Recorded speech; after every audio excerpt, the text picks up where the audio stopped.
अस्सलाम वालेकुम, मैं हूं मरियम नवाज़ और इस्लामाबाद हाई कोर्ट के 6 जजेस के 25 मार्च 2024 को लिखे गए ख़त के ऊपर सुप्रीम कोर्ट ऑफ पाकिस्तान ने 1 अप्रैल 2024 को अज़ख़ुद नोटिस लिया।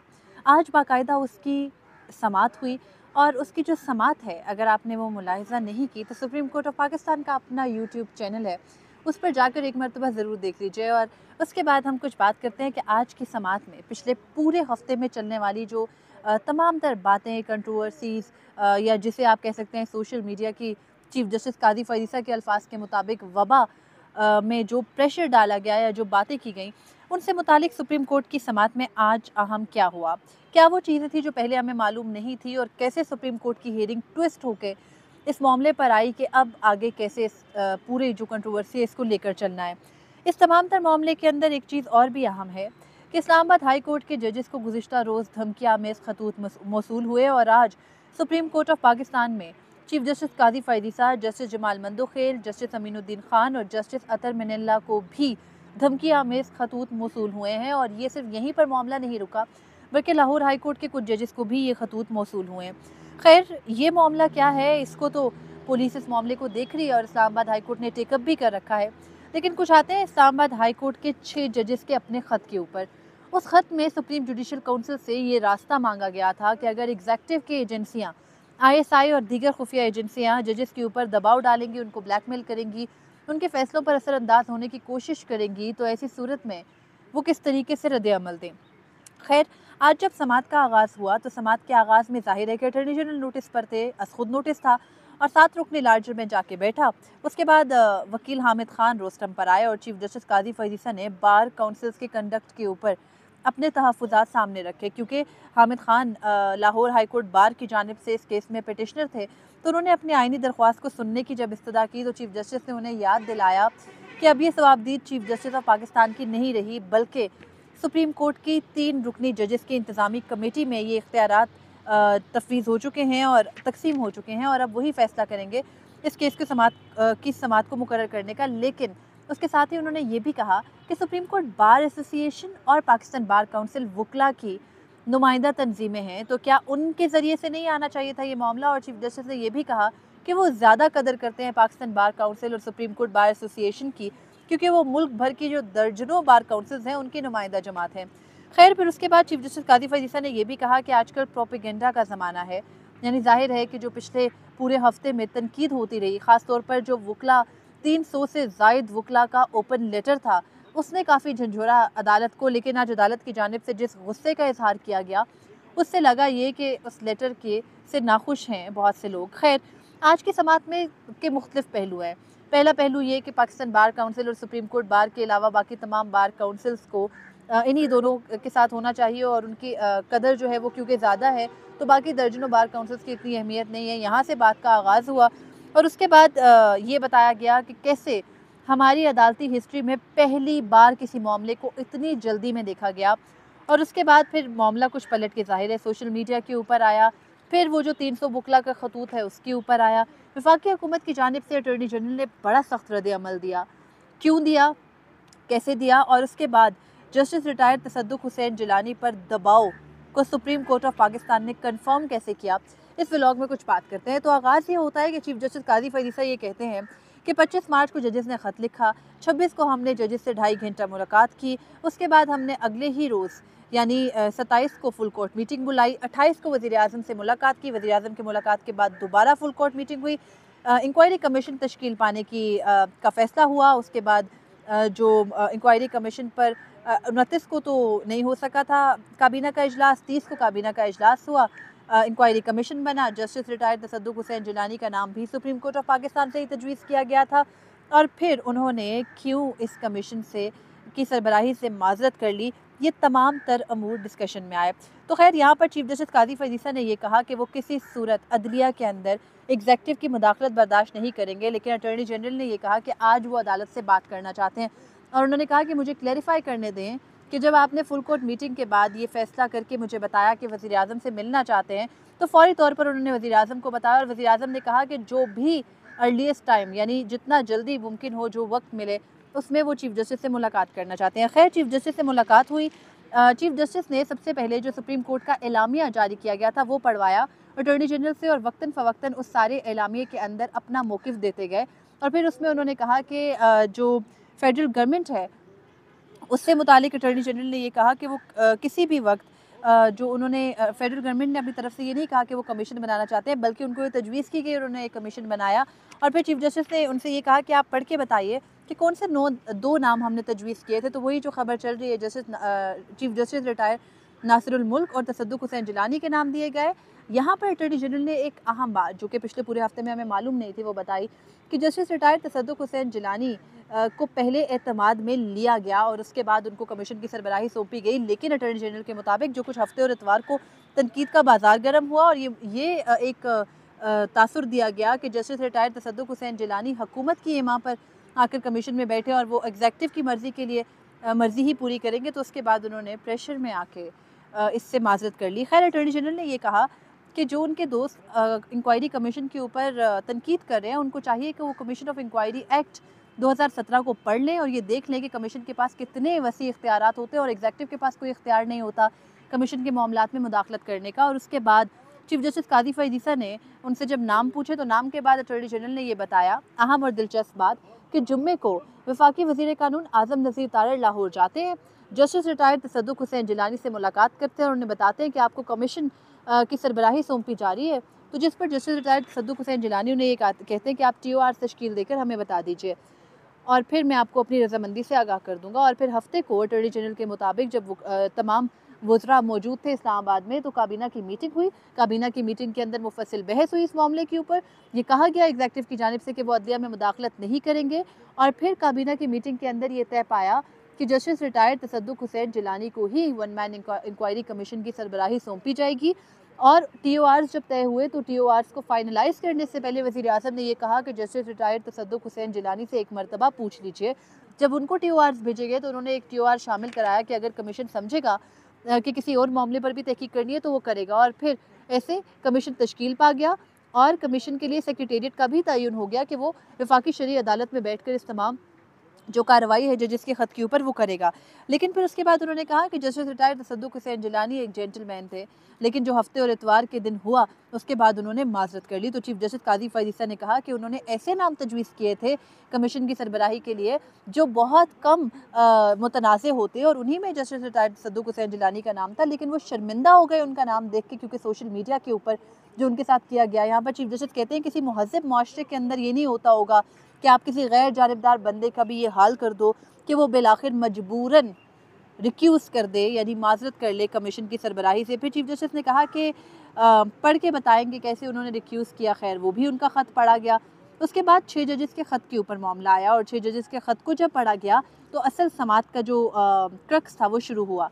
खैर, चीफ जस्टिस कादी फ़ैज़ ईसा ये कहते हैं कि 6 जजेस के साथ मुलाकात के अंदर उनसे ये पूछा गया था कि हम इस मामले पे प्रोसीड कर रहे हैं, तो उन्होंने एतमाद का इजहार किया। चीफ जस्टिस ने यहाँ पर यह भी कहा, पहले उन्होंने फुल कोर्ट मीटिंग के मामले पर कहा, उन्होंने कहा हम तो हर चीज़ में मशवरा करते हैं, मशावरत से चलते हैं। फिर उन्होंने कहा कि मेरे आने से पहले जब 4 साल तक फुल कोर्ट मीटिंग नहीं बुलाई गई थी तब वकला कहाँ सोए पड़े थे, यानी जो एक हफ्ते से वकला ने वावेला मचाया है वो पहले कहाँ थे।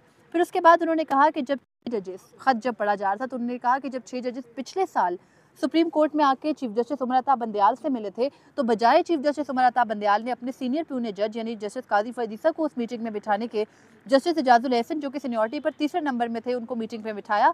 और बाद में भी उनको चीफ जस्टिस कादी फ़ैज़ ईसा जो कि उस वक्त सीनियर प्यून जज थे उनको नहीं बताया कि मीटिंग के अंदर क्या हुआ। फिर चीफ जस्टिस कहते हैं कि वो जजेस खुद मुझसे भी मिलने के लिए आए, लेकिन जाहिर है कि मेरे पास ना कोई कानूनी ना ही आईनी इख्तियार था कुछ भी करने का, तो मैं क्या करता।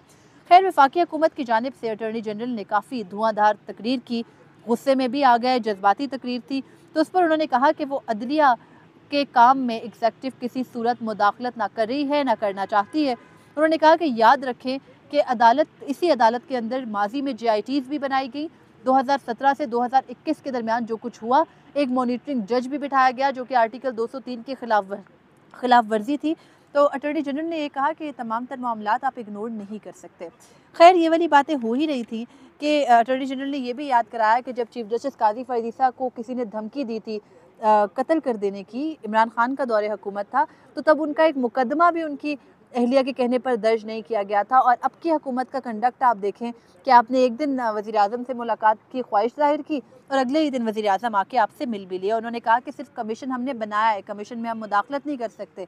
और फिर ये भी कहा कि अगर अदलिया की आज़ादी आपको रिक्वायर्ड है तो दूसरी जानिब एग्जीक्यूटिव का वक़ार भी है जिसे मजरूह नहीं किया जा सकता। खैर, अटॉर्नी जनरल की जब ये पूरी जो एक बहुत ही जज्बाती तकरीर थी वो मुकम्मल हुई तो उस पर चीफ जस्टिस काज़ी फ़ाइज़ ईसा ने फिर अपना भी मौक़िफ़ दिया। और फिर जब वो बोलना शुरू हुए तो उन्होंने अपनी तमाम तर जो भी बातें थी उनको मुकम्मल किया। उन्होंने कहा कि सुप्रीम जुडिशल काउंसिल को लिखा गया ख़त था, लेकिन आर्टिकल 209 के तहत इसको टेकअप नहीं किया जा सकता था। फिर उन्होंने ये भी कहा कि उन्होंने अपने तहफ़्फ़ुज़ात बराह रास्त वज़ीर-ए-आज़म के सामने रखे और वज़ीर कानून के सामने रखे। अटॉर्नी जनरल भी उस मीटिंग में थे। चीफ जस्टिस काज़ी फ़ाइज़ ईसा कहते हैं कि वो अकेले थोड़ी बैठे थे, सीनियर प्यून जज को वो साथ रखते हैं। माजी की जो उन्होंने कहा कि रिवायत इस कोर्ट में बन गई थी उसके बरखिलाफ वो तो हर मामले के अंदर अपने सीनियर प्यून जज को साथ रखते हैं। लेकिन आज जो केस के समात में सबसे ज़्यादा इंटरेस्टिंग चीज़ थी वो जस्टिस अतर मनल्ला और जस्टिस मंसूर अली शाह के रिमार्क्स थे। जस्टिस अतर मनल्ला ने ये तमाम तर जब जज्बाती तकरीरों का एपिसोड ख़त्म हुआ तो उसके बाद उन्होंने वक्त लिया और उन्होंने कहा कि इस मौजूदा केस को किसी लॉजिकल कंक्लूजन की तरफ जाना चाहिए। उन्होंने कहा कि अटॉर्नी जनरल की बातें बिल्कुल दुरुस्त हैं, लेकिन आप प्रोसिक्यूशन को रिप्रेजेंट करते हैं और आप ये बताएं कि जो अभी मौजूदा मामला है इसमें हमें ये प्रिटेंड नहीं करना चाहिए कि जैसे कुछ हो ही नहीं रहा। उन्होंने कहा कि ये बहुत ग्रेव, बहुत संगीन मसला है और इसके अंदर उन्होंने कहा कि जो हमारे यहाँ मसला है वो ये है कि नॉर्मलाइज कर दिया गया है कल्चर ऑफ डिवियंस को, यानी जो मुद्दा होता है उस मुद्दे से इधर उधर फिरना, उस मुद्दे पर ना आना और इधर उधर की तरफ जाना, रास्ते ढूंढना एक इतनी नॉर्मलाइज चीज़ हो गई है कि उससे कोई मसला हल नहीं हो पाता। उसके अलावा चीफ जस्टिस काज़ी फ़ाइज़ ईसा ने उनकी बात मुकम्मल होने के बाद कहा कि हर इदारे का एहतसाब होना चाहिए। अगर कोई जज, उन्होंने कहा कि मैं अपनी अदलिया के साथ खड़ा हूँ, 100% खड़ा हूँ, लेकिन अगर कोई जज भी कसूरवार निकला तो उसके खिलाफ भी कार्रवाई होनी चाहिए। तो खैर उसके जस्टिस मंसूर अली शाह ने ये कहा कि वो अपना इस मामले के ऊपर मौक़िफ़ सामने रखना चाहते हैं कि वो इस पूरी सिचुएशन को कैसे देखते हैं। उन्होंने कहा कि हम शितर मुर्ख की तरह मिट्टी में सर दबा के ये नहीं कह सकते कि ये वक्त गुजर जाएगा, यानी जैसे ये मुहावरा मशहूर है ना कि शितर मुर्ख मिट्टी में सर दबा लेते हैं कि तूफ़ान गुजर जाएगा तो फिर वो सर निकालेंगे। तो उन्होंने कहा हम ये नहीं कर सकते, बल्कि ये चीज़ें बहुत अरसे से हो रही हैं। इन इस्लामाबाद हाई कोर्ट के जजेस ने तो ख़त के ज़रिए लिख कर बता दिया कि ये चीज़ें हो रही हैं। तो उन्होंने ये कहा कि जो ये तमाम मामला है अब हमने ये देखना है कि अगर कोई सिविल कोर्ट का जज कोई मसाइल का सामना कर रहा है और इस्लामाबाद हाई कोर्ट का चीफ जस्टिस अपने साथी जजेस या सिविल कोर्ट के या मतहत अदलिया के जजेस के मामलात के ऊपर कार्रवाई नहीं करता तो फिर कैसे इस मामले को टेकअप करना। उन्होंने कहा हमने देखना ये है कि हम इस्लामाबाद हाई कोर्ट या किसी भी हाई कोर्ट के चीफ जस्टिस को इतना एम्पावर कैसे करें कि वो अपने पास आने वाली शिकायत के ऊपर कार्रवाई कर सकें, और अगर वो नहीं करते तो फिर सुप्रीम कोर्ट को कैसे रिएक्ट करना चाहिए। मुद्दा ये है। जस्टिस मंसूर अली शाह ने बार बार कहा कि हमारे जहन में बहुत सी इस मामले को हल करने के लिए तजावीज़ हैं, लेकिन जो सामने वकला मौजूद थे यानी सुप्रीम कोर्ट बार के सदर शहजाद शौकत, जिनको नोटिस भी नहीं था, वो मौजूद थे रोस्टरम पर, और उसके अलावा अटॉर्नी जनरल, उनसे कहा कि आप हमें तजावीज़ दें। यहाँ पर जस्टिस अतर मनल्ला ने अटॉर्नी जनरल को ये कहा कि आप ये कह रहे हैं कि आप अदलिया के तमाम फैसलों का एहतराम करते हैं, तो आप ये बताएं कि कुछ दिनों पहले अखबार में खबर लगी कि सुप्रीम कोर्ट के हुक्म पर 5 मुल्ज़िमान को छोड़ा गया और आपने उनको MPO के तहत गिरफ्तार कर लिया। तो यहाँ पर जस्टिस नईम अख्तर अफगान, जो कि बेंच के रुकन है, उन्होंने इंटरवीन करते हुए ये कहा कि कोलो फेल में तजाद नहीं होना चाहिए। जब आप कह रहे हैं कि आप सुप्रीम कोर्ट के फैसलों पर अमल करते हैं तो फिर कैसे आपने MPO के तहत दोबारा गिरफ्तार कर लिया था। उन्होंने कहा कि जस्टिस शहजाद शौकत, जो कि रोस्टरम पर मौजूद थे, उन्होंने तजवीज़ ये दी कि इंक्वायरी से कम अज़ कम इस पूरे मामले का आगाज़ होना चाहिए। तो फिर चीफ जस्टिस काज़ी फ़ाइज़ ईसा ने ये कहा कि अगर हम तयन कर भी लेते हैं कि कोई मिस्टर एक्स मुलव्विस है जजेस के ऊपर दबाव डालने में, तो फिर ये बताइए कि उसको सज़ा कौन देगा। चीफ जस्टिस काज़ी फ़ाइज़ ईसा ने रिपीटेडली 2 से 3 मरतबा कहा कि इंक्वायरी करने, सज़ाएँ देने के जो इदारे हैं वो पुलिस या FIA हो सकते हैं, सुप्रीम कोर्ट ऑफ पाकिस्तान नहीं हो सकती। जस्टिस अतर मनल्ला ने ये कहा कि इस केस के अंदर मुल्ज़िम कौन है, एग्जेक्टिव, तो क्या मुल्ज़िम खुद ही अपने मामले के ऊपर इंक्वायरी करेगा। उसके बाद उन्होंने ये भी कहा कि जो मौजूदा तमाम तर मामलात हो रहे हैं इसमें आप 2018 का हवाला ना दीजिए, क्योंकि जो पॉलिटिकल इंजीनियरिंग अगर तब हो रही थी तो वो अब भी हो रही है। फिर उन्होंने कहा कि मौजूदा जो बुनियादी इंसानी हकूक़ की पामालियाँ चल रही हैं उस पर क्या सुप्रीम कोर्ट कोई दिफा कर सकती है बुनियादी इंसानी हकूक़ की खिलाफ वर्जियों की।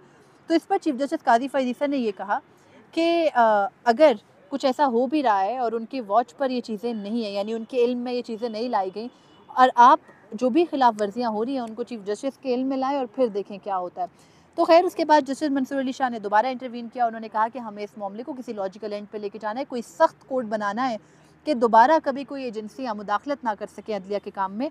जस्टिस जमाल मंदुखिल ने ये कहा कि हमें हाई कोर्ट के जजेस के ख़त को एक अपॉर्चुनिटी के तौर पर देखना चाहिए, यानी इसको ऐसे नहीं देखना चाहिए कि पहले ख़त लिखना चाहिए था, देर से क्यों लिखा, ऐसे क्यों किया, वैसे क्यों किया, बल्कि इसको एक अपॉर्चुनिटी के तौर पर देखें और ये कहें कि ये मैं मतलब उन्होंने अपनी मिसाल देते हुए कहा कि हम अदलिया की आज़ादी को इस तरीके से इंश्योर करें कि मैं एक दिन उठूं और मुझे यकीन हो कि मैं आज़ाद हूं।